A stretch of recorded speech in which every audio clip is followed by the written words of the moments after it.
امتى تكون مستعد ان انت تروح تتمرن في الجيم؟ كتير جدا جدا من الاهالي اولياء الامور الناس بتسالني او الناس اللي عندها اصابات او غيرها، يا دكتور امتى اكون مستعد ان انا اروح اتمرن بشكل امن من غير ما اضر نفسي؟ طبعا الكلام ده بينطبق على كل المفاصل تقريبا، بنتكلم على الكوع، على الكتف، على العمود الفقري. كل المفاصل دي بتحتاج حاجات معينه تكون انت مؤهل فيها. لو بتعرف تعملها روح اتمرن وتبقى زي الفل. النهارده اخترنا لكم المفصل الاكثر اصابه في الجيم اللي دايما الناس بتشتكي منه وبيقعدهم في البيت حرفيا، الا وهي مفاصل الفقرات القطنيه. ازاي نبدا نحميها وازاي نقدر نتمرن في الجيم، او ايه الاختبار اللي اعمله لو بعرف اعمله روح اتمرن. جايين نتكلم النهارده في الفيديو عن تكنيك اسمه الهيب هنج او المفصله بتاعه الحوض. التكنيك دوت هنبدا في الفيديو نعرف هو ليه مهم، ازاي نبدا نعمله بشكل صحيح، ازاي نبدا نختبر نفسنا اذا كنا بنعمله صح فعلا دلوقتي ولا لا. وبناء على الاجابه لكل هذه الاسئله هنقول لك انت مستعد دلوقتي انت تروح تتمرن ولا لا، سواء كنت انت لسه مبتدئ او عندك اصابه وعايز ترجع. فيديو دسم بالعلم من فيديوهات ماسل كلينيك.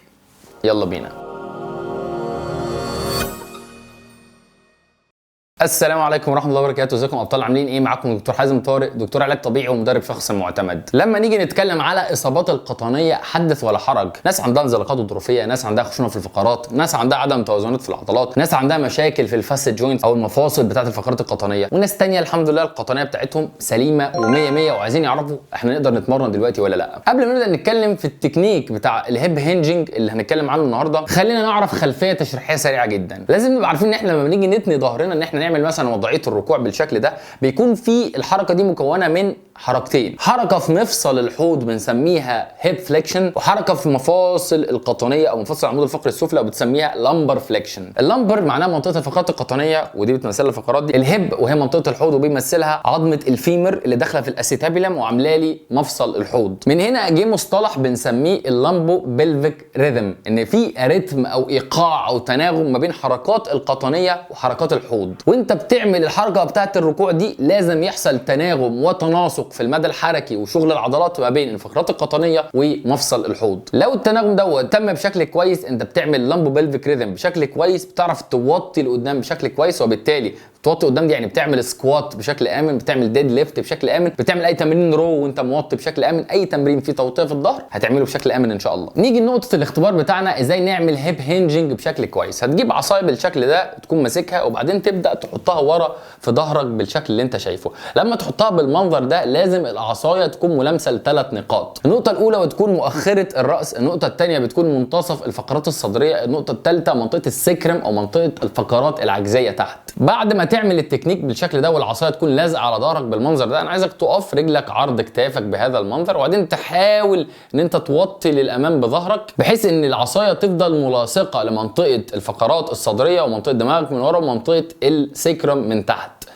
تفضل تنزل تنزل تنزل، وانت نازل هتبدا تحس بشد في العضلات الخلفيه عادي، هتبدا تحس بشد في العضلات بتاعت القطنيه عادي، هتكمل لحد ما تقف وتجيب اخرك وتلاقي ان النزول بعد كده هيؤدي الى ان العصايه اترفعت، ما بقتش لامسه الثلاث نقط اللي احنا قلنا عليها. ممكن تترفع من تحت مثلا فتلاقي ما بقتش لامسه اسفل الظهر او منطقه السكرم، او حتى توطي بدماغك عشان تزود المدى الحركي فتلاقي العصايه ثابت دماغك، او حتى تلاقيها فقراتك الصدريه سقطت من النص وما بقتش ملامسه للعصايه. النقطه اللي هتقف عندها اقف بالوضع ده وخلي حد يصورك صوره، وقارن الصوره بالثلاث صور اللي انت هتشوفها دلوقتي. لو وقفت في الحته الاولى دي يبقى انت نورمال وكويس ودنيتك كويسه، ما بعد ذلك عرفت توطي اكتر من كده كمان انت رائع، يبقى انت كده مستعد ومؤهل ان انت تتمرن تمرينات زي الديد ليفت والسكوت بشكل كويس. طيب لو وقفت عند الحته دي فلا، احنا محتاجين نشتغل على الفلكسبيليتي والمرونه بتاعه العضلات الخلفيه الهامسترنج وعضلات القطنيه بشكل اساسي عشان ترجع كويس، وهنوضح لك التمرينات ده في الفيديو. ولو وصلت لحد الحته دي فانت لسه صديقي بعيد خالص، محتاج تبدا تزور دكتور علاج طبيعي، ممكن تنورنا في العياده نبدا نفحص بقى مفصل الحوض بشكل كامل ومفاصل الفقرات القطنيه بشكل كامل ونشوف المشكله اللي موقفاك فين. وممكن بعد كده حتى نعمل لك جلسه العلاج الطبيعي اللي بنعملها بنسميها الجلسه التعليميه للرياضيين، نعلمك التمرين دوت بشكل مفصل ان شاء الله. لو عايز تعرف تفاصيل اكتر ممكن تتواصل معانا على الويب سايت او على رقمنا وهتلاقي الحاجات دي كلها تحت في الديسكربشن. طيب يا دكتور وانا بعمل التمرين بنزل اهو اكتر بس العصايه اترفعت من اسفل الظهر، كده بتعمل التمرين غلط ولا يعتد به. طب دماغي بتوطي لقدام، كده دماغي اترفعت من العصايه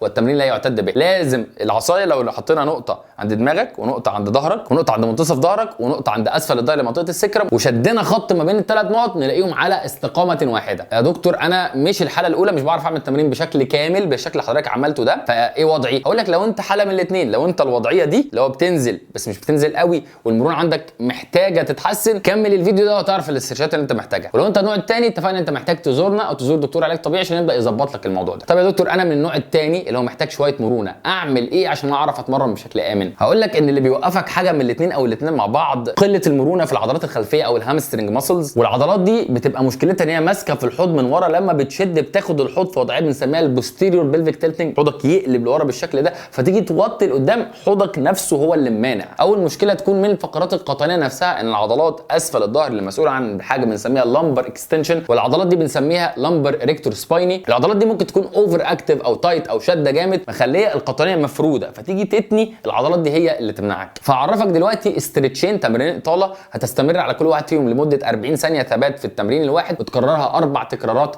يوميا. بعد ان شاء الله من 15 ل 21 يوم من الاستمرار على هذه الاسترتشات، لو انت من النوعيه الثانيه اللي قلنا عايزين نعرف ترجع تتمرن ولا لا، خلال الفتره الاولانيه دي مش هتروح تتمرن دلوقتي تمرينات خاصه بالظهر زي الديد ليفت او السكوات. بعد الفتره دي من الاستمرار على الاسترتشات هتعيد الاختبار تاني وتقارن نفسك بالثلاث صور، لو لقيت نفسك بالنسبه الكويسه وبقيت تمام تقدر تتمرن عادي بشكل امن. لو لقيت نفسك لسه محتاج تستمر اكتر على الاسترتشات دي، لو جابت نتيجه هتتمرن، ما جابتش نتيجه هتحتاج تعمل لنا زياره برضو لمركز العلاج الطبيعي بتاعنا او اي دكتور علاج طبيعي بشكل عام يساعدك ان انت تبدا ترجع تتمرن بشكل كويس. اول استرتش معانا وهو استرتش العضلات الخلفيه، هتبدا تعمله بالشكل ده، تحط رجلك على كرسي او تستند بالمنظر اللي انت شايفه، وتاخد مشط رجلك عليك بالشكل ده، ظهرك يكون مفرود على قد ما تقدر، وتحاول ترفع رجلك على قد ما تقدر بس ظهرك يكون مفرود. هتحس بشد خلفي في العضلات الخلفيه، تفضل في هذه الوضعيه لمده 30 ثانيه. تاني تمرين اطاله او استرتش معانا هو تمرين للفقرات القطنيه، بتعمل زي وضعيه القطه بالشكل ده، بنسميه الكات بوزيشن او وضع القطه وهي بتتخانق كده بالمنظر ده. تحاول تطول نفسك وتفرد دراعاتك وتفرد الفقرات القطنيه بالشكل اللي انت شايفه، هتحس بشد في منطقه اسفل الفقرات القطنيه. اثبت في هذه الوضعيه لمده 30 ثانيه وكرروا 4 تكرارات زي ما قلنا. وبس كده يا ابطال، يا رب يكون الفيديو نال اعجابكم. لو عجبك الفيديو لا تنسى اللايك الجميل وتشيره، عشان في كتير جدا بيتمرنوا وهم مش عارفين المعلومات دي وممكن يعرضوا نفسهم للاصابات. وزي ما اتفقنا لو انت حابب تنورنا في العياده، عندك اي مشاكل خاصه بالعلاج الطبيعي او حتى حابب تطمن على نفسك، تقدر تنورنا، تقدر تحجز ميعاد عن طريق الويب سايت بتاعنا او حتى تتواصل معانا تليفونيا، هتلاقي الارقام والتفاصيل كلها تحت في الديسكربشن. كان معاكم دكتور حازم طارق، اشوفك الفيديو الجاي ان شاء الله يا ابطال. السلام عليكم.